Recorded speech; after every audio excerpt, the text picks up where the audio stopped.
aniversário, sem ir num casamento, exatamente para não dar pretexto de aparecer aqueles que vão tomar uma champanhe e vêm pedir um favor. E vem tirar fotografia com o celular para depois explorar essa fotografia. Eu fico orgulhoso de estar prestando depoimento e chateado por uma ilação feita nesse processo contra mim pelo senador Delcídio. Portanto, eu queria lhe dizer que eu estou aqui para responder toda e qualquer pergunta. Se tem um brasileiro nesse momento que quer a verdade e deseja a verdade nesse país, sou eu.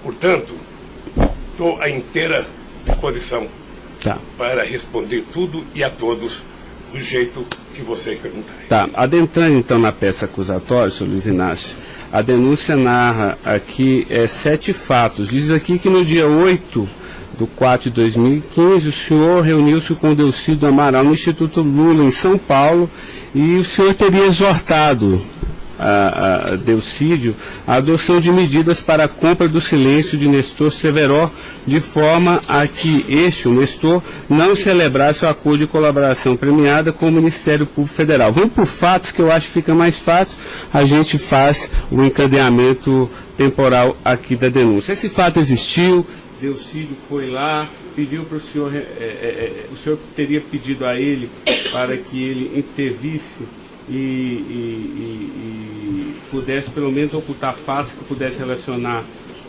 o senhor José Carlos Bunlai, e ele diz mais, diz até que o senhor também teria pedido a ele, porque o senhor também teria envolvimento aqui com negócios escusos na Petrobras. Doutor, só tem um brasileiro que poderia ter medo de um depoimento do Severo, pela relação que tinha com ele, que é o Delcídio. Eu não tinha relação com o Severo. Portanto, eu não tive nenhuma preocupação com o depoimento de nenhum empresário, de nenhum diretor da Petrobras, porque não tem essa relação com eles.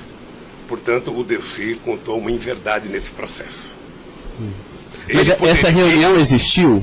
Deve ter tido muitas reuniões com o Delcídio. Ele era senador da República, era líder do governo, nós conversamos muitas vezes, em São Paulo e em Brasília, e com outros deputados. Lá no Instituto Lula? Várias vezes o Delcídio esteve lá, várias vezes. Ok. Eu iria perguntar por fatos aqui, mas assim, pelo que o senhor está falando, senhor, ele teve lá, o senhor admite que conversou com ele, mas não houve essa conversa para adoção de medidas, o senhor teria pedido para ele, porque o senhor, José Carlos Bunlai é amigo do senhor. Doutor Ricardo, deixa eu dizer uma coisa. Eu não tenho nenhuma razão para ter qualquer problema com o depoimento do Severo. Mas nenhuma razão. Não o conheço, não tive convivência com ele, portanto, o depoimento do Severo era um problema para o Delcídio e não para mim, que teve uma convivência com ele ainda no governo anterior, antes do meu governo, quando foi diretor de óleo e gás da Petrobras. Não foi comigo. Tá, não surgiu essa conversa, então. Não surgiu, não se tocou. Se o senhor falar da Lava Jato? Doutor, da Lava Jato, hoje no Brasil, a gente fala no café, no almoço, na janta e ainda depois da novela. Mas não porque só passa isso na televisão. Mas não se tocou no nome do Severo. Não tocou no nome. E muito menos no nome do Bunlai. Sabe, de que foi pedido coisa para o Bunlai. É um absurdo. É um absurdo. Eu não sei o que o Delcídio esperou fazer com isso. Certamente, depois de preso alguns dias, as pessoas começam a encontrar um jeito de sair da cadeia e resolve jogar a culpa em cima dos outros. Como é que o senhor reagiu quando ele foi preso? Eu tive uma reação que eu sei que ele não gostou, quando ele citou que o juiz da primeira corte, do Superior Tribunal, ele tinha conversado com ele. Eu disse, esse cara é um imbecil, tá? Porque mas nem na morte você citaria se você teve ou não uma conversa com a Suprema Corte sobre um processo. Foi essa reação que eu tive e ele me parece que não gostou da minha reação. Eu fiquei sabendo pela boca de alguns advogados que ele ficou muito chateado porque eu disse que ele era um imbecil. Eu não quis ofendê-lo, apenas achei que a atitude foi equivocada. Tá. Eu tenho mais alguns questionamentos, mas depois eu faço na medida que os temas forem agitados aqui pelas partes, tá? O Ministério Público tem perguntas, doutor? Bom dia. Acabei não vendo a sua chegada, mas não revelo. Em nenhuma dessas reuniões o Delcídio comentou sobre o receio que ele teria sobre as delações do Cerveró? Não, ele não comentou, mas era sabido por todo mundo que acompanha todo esse processo da relação histórica do Delcídio com o Cerveró.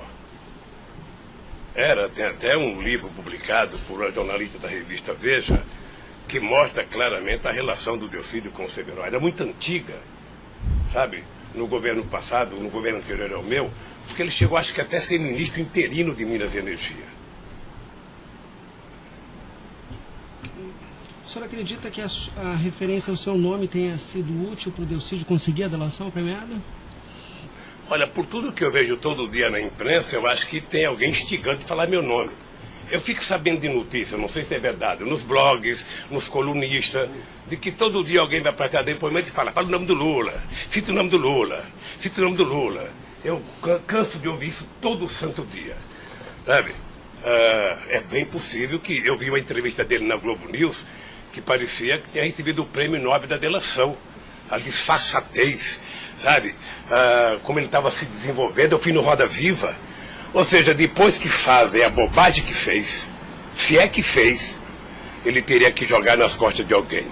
Primeiro, sabe, a minha relação com o Delcídio era uma relação institucional. E ele sabe disso. Voltando um pouco, o senhor poderia explicar a sua relação com o Bunlai? Veja, eu conheci o Bunlai na campanha de 2000. O PT governava o estado do Mato Grosso do Sul. E eu precisava fazer uma gravação para um programa de televisão da campanha para falar com o setor do agronegócio. E aí o governador do PT disse que tinha um amigo lá e me levou na fazenda dele, me parece que em Miranda. E eu fui nessa fazenda, uma boa fazenda. Até depois eu fui pescar nessa fazenda, fiquei 4 dias no Rio Miranda, não peguei nenhum peixe. Mas gravei um programa, foi um programa de sucesso. Depois eu ganhei as eleições e depois estabeleci uma relação com o Zé Carlos Bunlai. Qual o conhecimento ou participação que o senhor teve na questão do empréstimo do Banco Chain ao PT que teria sido feito com a intermediação do Bunlai? Eu não, já disse isso, eu não tenho nenhum... Fiquei sabendo de que o Bunlai tinha feito empréstimo pela imprensa. O senhor teve conhecimento de que para quitar esse empréstimo, houve a contratação pela Petrobras, da empresa Chain Engenharia, na questão Fiquei sabendo também pela imprensa, e me parece que numa pergunta que o Ministério Público já me fez. Após esses fatos, sobre a saída do Cerveró do posto da diretoria da Petrobras, há uma informação na denúncia relativa a divisões de indicações por partido de diretorias na Petrobras. Diretoria de abastecimento seria normalmente indicada pelo PP, diretoria de serviços pelo PT, diretoria nacional pelo PMDB. O senhor tem conhecimento disso? Veja, deixa, doutor Ivan, dizer uma coisa que me parece que está virando costumeiro isso no depoimento, que é a falta de compreensão do que significa um governo de coalizão em qualquer parte do mundo. E parece que tem pessoas com dificuldade de compreender isso. Aliás, no depoimento do presidente Fernando Henrique Cardoso, ele foi muito bem ao explicar o que é um governo de coalizão. Quando você ganha uma eleição, um regime presidencialista de coalizão, você tem que montar o governo. Você precisa construir uma maioria no Congresso Nacional para você poder montar o governo. E você não monta a maioria com quem você quer. Porque se você pudesse, você pegaria só suplente que não foi eleito. Mas como o suplente não vota, você tem que fazer o acordo com quem é eleito, com quem tem mandato. E obviamente que você pode fazer um acordo programático, e nesse acordo programático você pode fazer um acordo de participação no governo.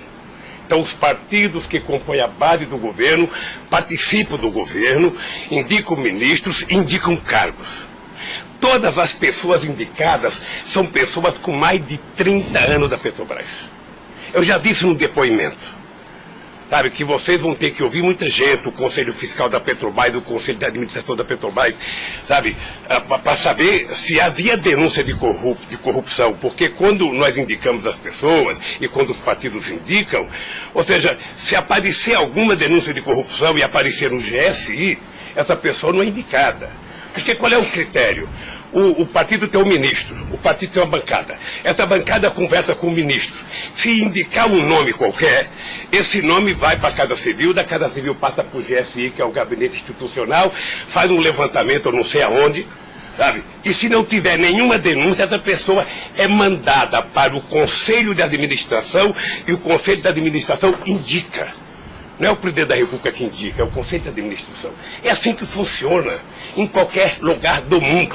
Ex-presidente, mas só uma questão relativa a isso. Existe um vídeo no YouTube em que o senhor está inaugurando uma plataforma que o senhor realmente fala que no seu governo a Petrobras se tornou mais transparente e que o senhor participava mais das decisões da Petrobras. É de uma plataforma em Angra dos Reis, isso foi em 2010. Então, deixa, doutor. Aí eu estou lhe perguntando para o senhor explicar. O senhor se lembra desse discurso? Eu sei que é muita coisa, mas eu estou até com um vídeo aqui e eu queria lhe perguntar isso. Senão a gente pode até passar. É que a imprensa dizia que eu vivia fazendo assembleia. Eu fui o presidente que certamente mais visitei a Petrobras. Eu fui o presidente que decidi no governo e com a Petrobras de que era importante que a gente recuperasse o poder de construção de plataforma da Petrobras para a gente não importar da Coreia ou da China, que era preciso criar uma indústria petrolífera forte no Brasil. Por isso é que nós aprovamos a Lei de Conteúdo Nacional. 65% de tudo que fosse construído de plataforma ozona teria que ser feita no Brasil, para a gente ter uma política industrial, para a gente definir uma política de engenharia, de ciência e tecnologia, porque o Brasil é um país grande, o Brasil não pode ser um serviçal, o país não é uma republiqueta. Este país poderia produzir e atender toda a América Latina e atender toda a África que margeia o rio chamado Atlântico. Lamentavelmente. Não, mas a pergunta é o seguinte, é porque o senhor falou que realmente no seu governo, se participava, o senhor participava mais das decisões. Eu não participava, deixa eu mais falar. das decisões. Se o senhor quiser, a gente pode até ter um vídeo, e eu trouxe aqui aí para o senhor explicar. E Delcy também havia falado isso, que depois do mensalão, o governo federal, a presidência da República, participava mais na Petrobras. Isso ele falou. Deixa eu lhe falar uma coisa, o papel do governo, o governo participa na Petrobras através do Conselho da Petrobras. O Conselho da Petrobras tem vários ministros, tinha ministra de Minas e Energia. Tá? Eu, durante todo o tempo da Petrobras, eu só participei de uma reunião de definição da política estratégica da Petrobras. A discussão de investimento para os próximos 20 anos. Se a gente ia recuperar a indústria naval, se a gente ia recuperar a indústria de sonda, de plataforma, se a gente ia discutir, sabe, exportar, se a gente ia fazer a lei de partilha, se a gente ia fazer com que o petróleo voltasse a ser do povo brasileiro, como nós conseguimos fazer. Nessas decisões estratégicas eu participei de uma reunião. Tá, mas de cargo então não. De cargo não. Porque tem o Fernando Soares que fala que o senhor realmente definia também essas questões. Não definia cargo. Quando havia briga no PMDB, ou quem decidia, se não se decidir, era o senhor que realmente... Deixa eu lhe dizer uma coisa para o senhor. O presidente não indica cargo na Petrobras. O presidente recomenda ao Conselho da Petrobras a indicação de tal pessoa indicada por tal partido político a partir da capacidade técnica das pessoas. É assim que funcionava no governo anterior, é assim que funcionava certamente no governo militar, é assim que deve funcionar hoje. É assim que deve funcionar hoje. Porque a Petrobras é uma empresa de engenharia muito poderosa e você não pode ficar colocando gente que não tem expertise para fazer determinadas coisas. Tá. Mas a expressão foi essa aqui, eu anotei. A gente sabe o que acontece lá dentro. O que o senhor quer rever o discurso? Eu não preciso rever, não. Tá. Assim, porque isso me chamou a atenção. a gente sabe, quer dizer, antigamente era uma caixa preta, foi esse o contexto. E agora a gente sabe o que acontece lá dentro. Quais foram os mecanismos que o senhor tomou, então, para que a Petrobras realmente ficasse mais transparente? A fazer com que o Conselho acompanhasse mais as decisões. Porque como a Petrobras é muito grande, entre uma decisão do Conselho da Petrobras, uma aprovação da diretoria e os acontecimentos nas engenharias da Petrobras, são milhares de pessoas que participam daquilo. É por isso que um dia um presidente chegou a falar que ele é uma caixa preta que ninguém sabe. Então vamos tentar saber, sabe? Fazendo com que as coisas funcionem mais democraticamente. Por exemplo, quando nós descobrimos o pré-sal, nós tivemos uma decisão estratégica do que fazer com o petróleo. O petróleo não é das empresas estrangeiras que vêm aqui comprar gás e óleo, não. O petróleo é nosso. Então eles vão ter que pagar para o governo. É por isso que nós aprovamos 75% do ROT para a educação. É por isso que nós aprovamos a partilha, que é o que incomodou muita gente no mundo, o que incomodou as grandes petroleiras. É esse país que tinha complexo de vira-lata, virar dono do seu nariz. Okay. Eu sei que isso incomodou muita gente. Incomodou muita gente no mundo inteiro. Sabe, e agora estão tentando desmontar. Porque um país que não se respeita, um país que não tem soberania, um país que não tem empresas de porte extraordinário como a Petrobras e vende tudo, sabe, sinceramente, não é um país. Ok. Doutor Ivan, só porque o senhor tocou no tema, eu quis aproveitar, tá? Mas pode continuar, pode prosseguir. A pergunta é relativa à diretoria internacional, que ela foi ocupada pelo Cerveró e depois pelo Zelada. Ambos foram indicações do PMDB ou o Cerveró foi indicação do PT e o Zelada... Não, eu já tive a oportunidade de dizer isso. Isso foi indicação do PMDB.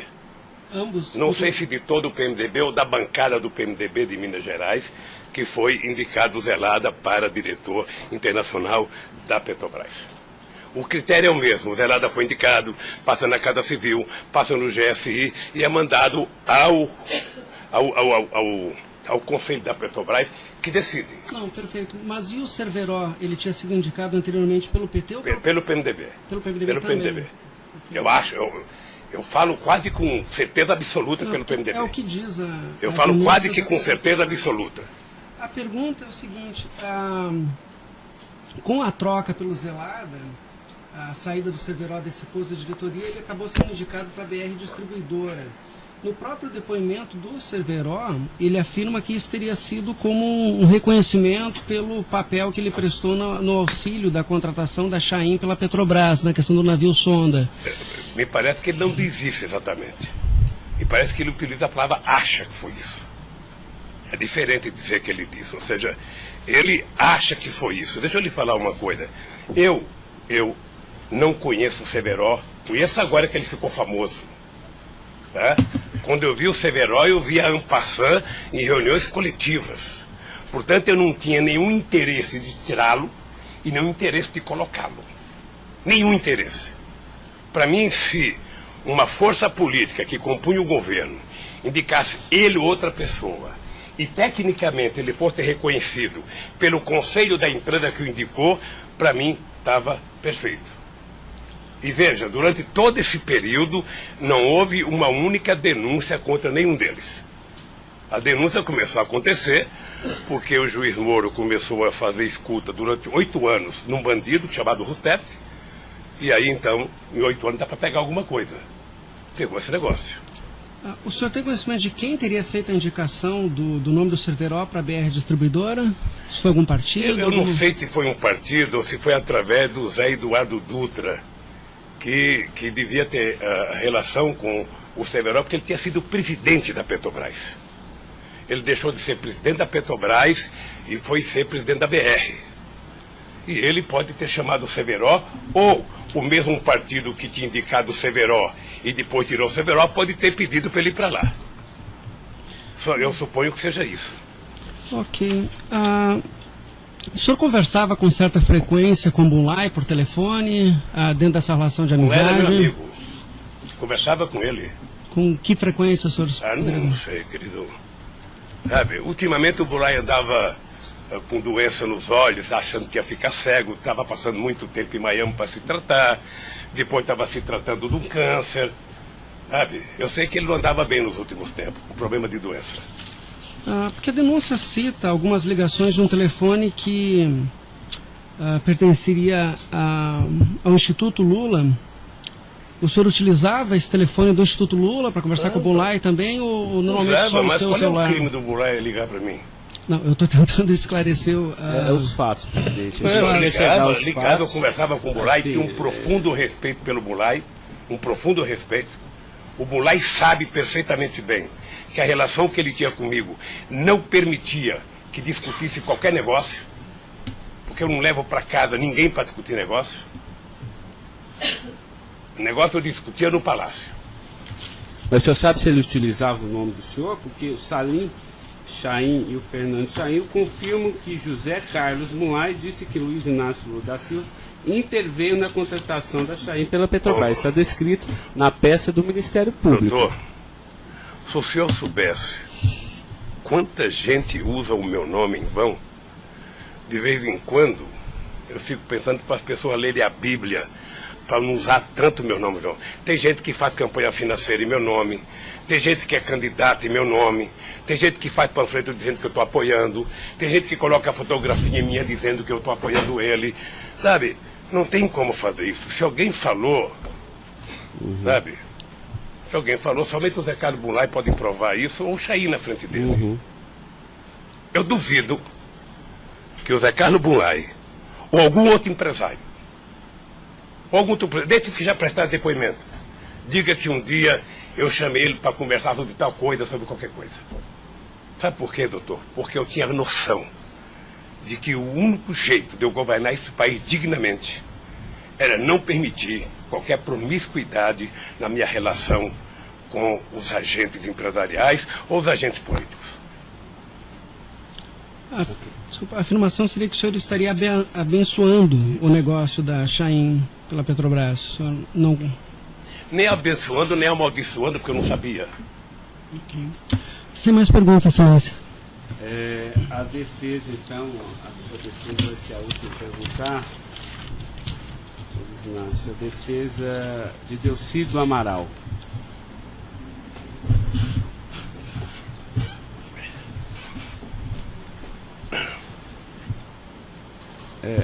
Doutor, alguém vai ter que sair para ele perguntar, tá? Da mesa para que...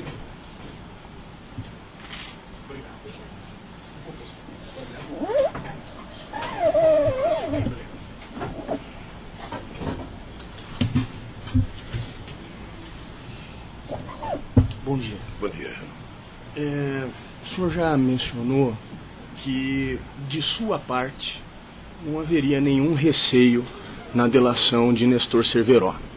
A indagação que eu faço é se, da parte de Bulay, seu amigo, se ele lhe confidenciou algum receio da delação do Cerveró. Nunca. Nunca. Nunca. Ele mencionou se conhecia o Cerveró? Quem, o Bulay? O Bulay. Não, nunca falou comigo do Cerveró. Nunca? Nunca falou comigo do Cerveró. Nem tampouco o senhor soube se ele... Quem falava comigo do Cerveró era o Delcídio. Que era amigo do Cerveró. Amigo do filho do Cerveró.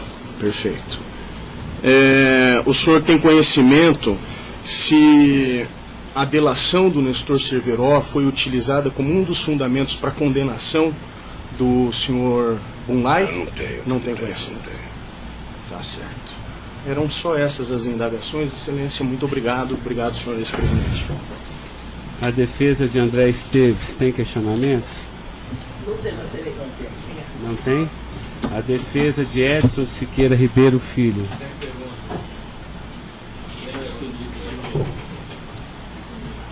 A defesa de Diogo Ferreira Rodrigues. A defesa de José Carlos Bulay. Tem algumas perguntas. Pode fazer isso. Bom dia, presidente. Presidente, o senhor disse que a sua relação com o senador Delcídio era institucional.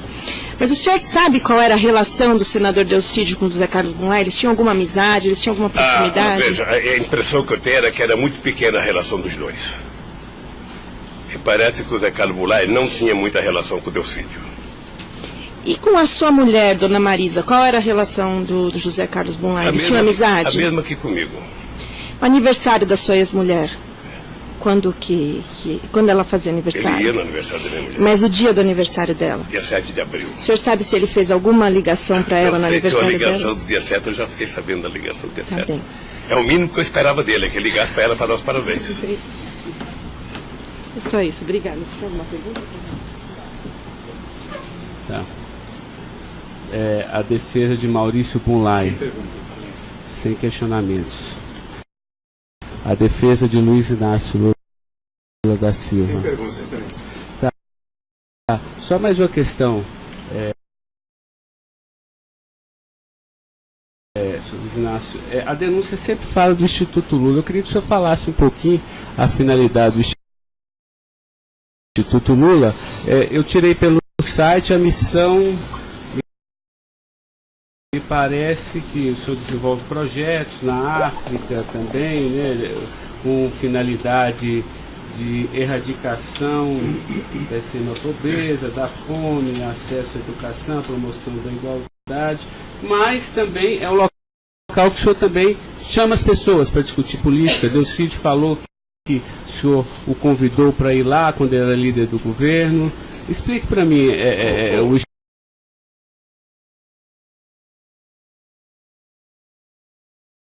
Instituto Doutor Lula. Ricardo,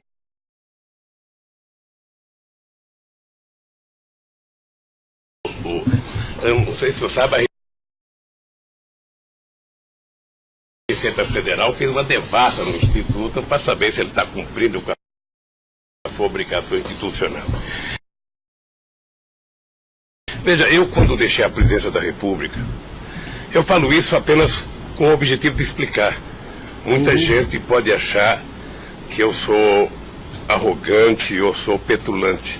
O doutor Ivan, no primeiro depoimento, eu disse isso para ele. Mas ou seja, crime, viu? quando eu deixei a presidência da República, por conta do povo brasileiro, eu tinha sido o presidente, quase que o presidente mais importante do mundo nos 10 primeiros anos do século XXI. Esse país virou protagonista internacional. Esse país passou a participar do G8, coisa que nunca participava. Esse país ajudou a construir o G20. Esse país participava do BRICS com muita importância. Esse país participava do IBAS entre Brasil, África do Sul e Índia. Esse Brasil criou a Unasul, criou a CELAC, onde pela primeira vez a gente fazia uma reunião da América Latina sem participação dos Estados americanos. Esse país não deixou a ALCA entrar aqui. Esse país construiu o Conselho Nacional de Defesa para se contrapor à 4ª Frota Americana, depois que nós conseguimos o pré-sal, que eles reinauguraram a 4ª Frota. Nós criamos o Conselho de Defesa. Então, nós fizemos a maior política de inclusão social da história desse país. 36 milhões de pessoas saíram da extrema pobreza e 40 milhões ascenderam à classe média. Isso é uma Argentina, isso é uma Colômbia. A bancarização do povo pobre foi com 70 milhões de pessoas entraram no sistema financeiro. É uma Colômbia e uma Argentina junto. Tudo isso em 12 anos. Olha, eu saí da presidência e eu queria fazer com que a América Latina e a África adotassem as políticas públicas que nós adotamos no Brasil. O programa Luz para Todos. O programa PA, que era a compra de alimento para o pequeno produtor. O Minha Casa Minha Vida. O Bolsa Família. O aumento do salário mínimo. Durante 12 anos, todos os funcionários públicos tiveram aumento nesse país. Houve reajuste de carreira, houve aumento do salário mínimo. Aumentamos as exportações, aumentamos o mercado interno, numa demonstração de que o pobre não era problema. O pobre era a solução. Eu gostava de ir para a África para dizer para os presidentes. Uma vez até fiquei com medo de Angola. Porque eu, depois da minha palestra, eu me dei conta da quantidade de general que tinha lá dentro. E eu falei o seguinte, é preciso diminuir o dinheiro das Forças Armadas e colocar dinheiro para os pobres. Porque o pobre não entra no orçamento. O Poder Judiciário entra, porque tem poder de pressão. Os sindicatos organizados entram. Sabe? Todo mundo entra, o pobre não entra. O pobre está lá, desgraçado, abandonado, ninguém olha por ele. Agora, coloque ele no orçamento. Deixa ele começar a ir no shopping. Deixa ele começar a comprar carne, comprar iogurte, comprar meia, comprar sapato. Nesse país ficava incomodado porque pobre comprava dentadura com o dinheiro que a gente dava do Bolsa Família. E eu queria ensinar isso. Eu queria ensinar as pessoas a compreenderem que o pobre no Brasil e no mundo seria a solução se a gente desse a ele o mínimo necessário. Foi por isso que eu não quis criar um ONG. Criei um instituto para poder viajar o mundo tentando mostrar o exemplo do que esse país fez em tão pouco tempo. Mas o que Delcídio, porque ele disse aqui que algumas vezes o senhor chamou ele lá. Em que ele se encaixa aí? É que eu não sabia, doutor. Porque assim, realmente, eu entendi, a política está de acordo com o estatuto aqui do Instituto Lula, mas assim, por que o senhor chamou ele lá? Ele falou só, muitas vezes o presidente Lula, e de vez em quando eu ia com cortesia também. Deixa eu lhe falar, ele foi muitas vezes conversar comigo, ele era líder do governo, como outros senadores foram conversar comigo. Cada vez que o Delcídio ia no hospital sírio-libanês fazer um check-up ou uma consulta, ele falava, presidente, eu estou aqui no Sírio, eu posso passar aí? Passa, meu filho. Mas o senhor não tratava dessas questões do Instituto? Discutia desde Flamengo, abaixo da Gama, Corinthians, Palmeiras, porque quando duas pessoas se encontram, conversa-se tudo. Sim. Mas não era política institucional do Instituto, isso que eu estou perguntando. Não era política institucional do Instituto, é que eu talvez tenha cometido erro, sabe, que eu deveria ter alugado uma sede do lado. E quando eu discuti esse instituto, ficava numa cadeira, quando eu discutia outra coisa, mudava para outra cadeira. Eu achei desnecessário. Eu achei que a civilização não exigiria essa burocracia toda, porque isso é uma coisa de burocracia. Eu sou o mesmo ser humano, eu sou presidente de honra do PT, eu sou ex-presidente da República, eu era presidente de honra do Instituto. Eu não decidi as coisas pelo Instituto. O Instituto tem uma diretoria. Eu apenas estava lá, eu era a figurinha carimbada do Instituto. Era para ele fazer merchandising. Aqui o Lula. Vai conversar com o Bill Clinton, fala com o Lula. Vai conversar com o Tony Blair, fala com o Lula. Vai conversar com o Chirac, fala com o Lula. Vai conversar com o Angela Merkel, fala com o Lula. Sabe, eu tive o prazer, doutor Cláudio, de ser o ex-presidente da República, que em todas as viagens do mundo que eu fiz, depois de deixar a presidência, era recebido pelos presidentes. Esse era o status quo do Brasil. Hoje nós estamos numa situação em que o presidente não tem coragem na Bolívia.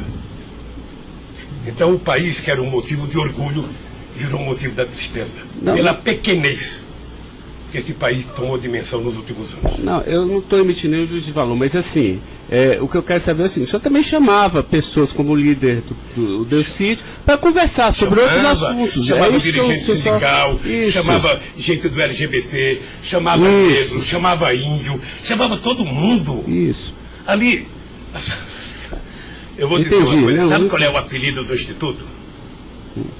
Sabe? Não sei, nunca fui. Posto Ipiranga.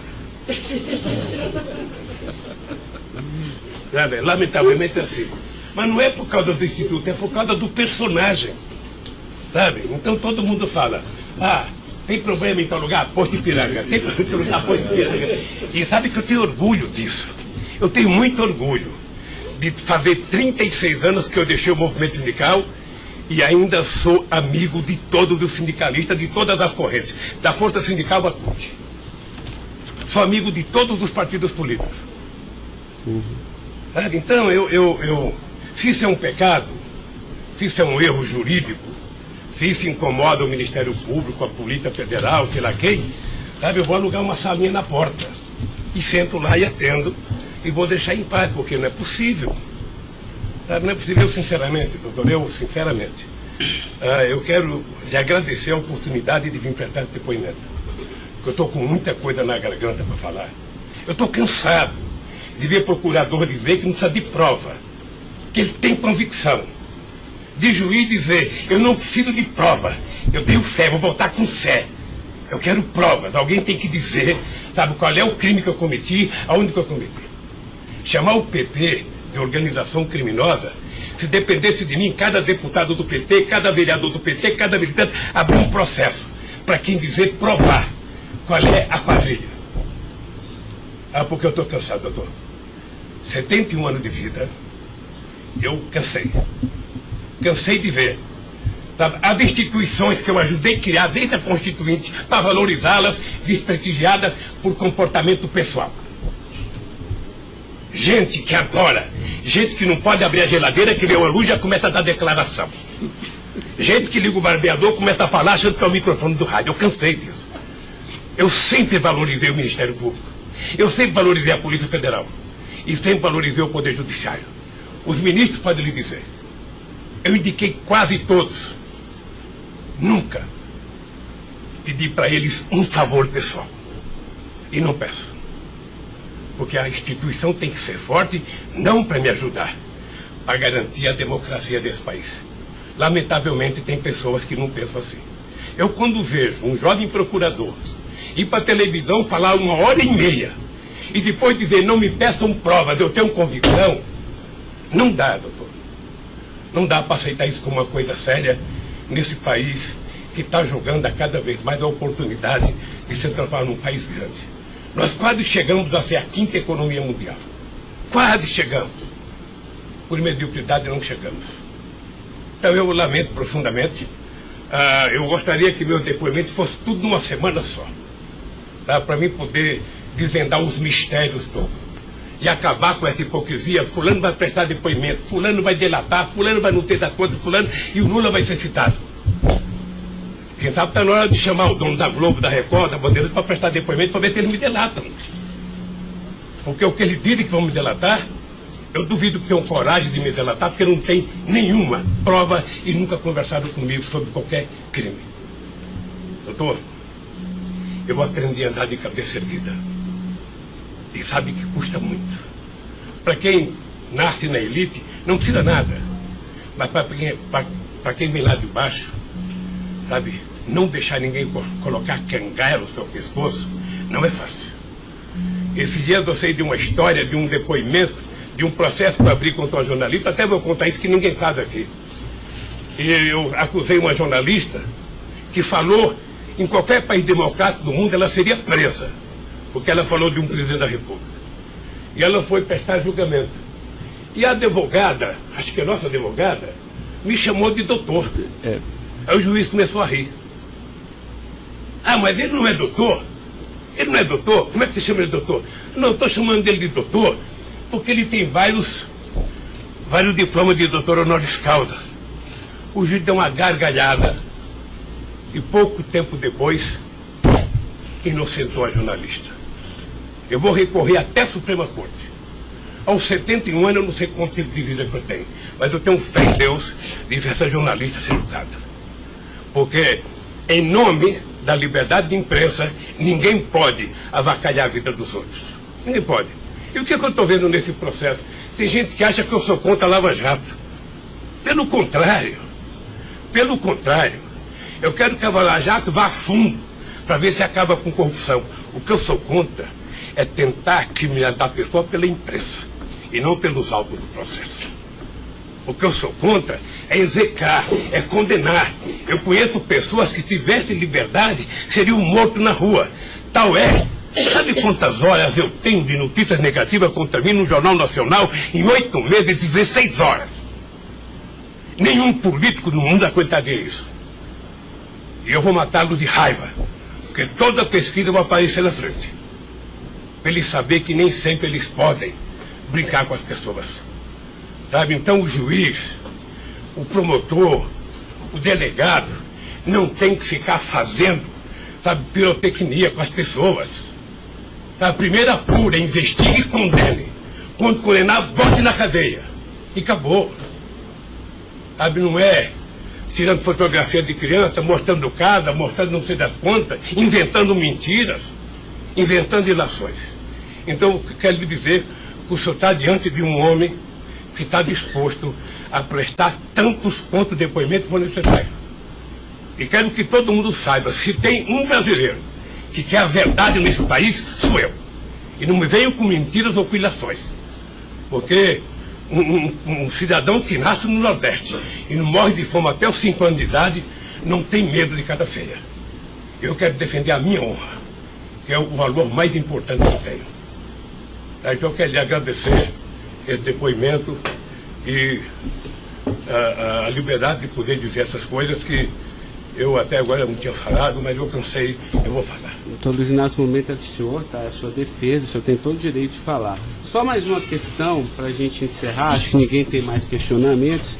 O presidente do Instituto Lula, na época, em 2015, era o doutor Paulo Camoto. ele não participava de nenhuma reunião, assim, com o senhor, às vezes, ou participava, ou era bem informal, como o senhor disse? Eu sou um pouco relaxado, sabe? Porque Delcídio disse aqui que as reuniões eram somente ele e o senhor, que as coisas era só... Não ficava ninguém na sala. É isso? O senhor confirma isso? Que eu tenho pelo Delcídio, eu não vou levar muito a sério o que ele disse. Tá? Mas deixa eu falar, eu aqui, quando eu era presidente da República, eu brigava com a minha assessoria, que achava que eu tinha que ter uma liturgia. A liturgia é importante, presidente. Você não pode andar no corredor abraçando as pessoas. A porta não pode ficar aberta, sabe? Então, no Instituto, sabe, tem hora que a conversa é pessoal, tem hora que entra 10 pessoas, 5 pessoas, 6 pessoas, 4 pessoas. Mas de total transparência, é isso que o senhor quer falar? Quando uma conversa sigilosa, eu faço uma conversa sigilosa, sabe? Ok. Tá bom. Agradeço a presença do senhor para esclarecer os fatos, tá? Ninguém tem mais questionamentos, então está encerrado a audiência. Na fase do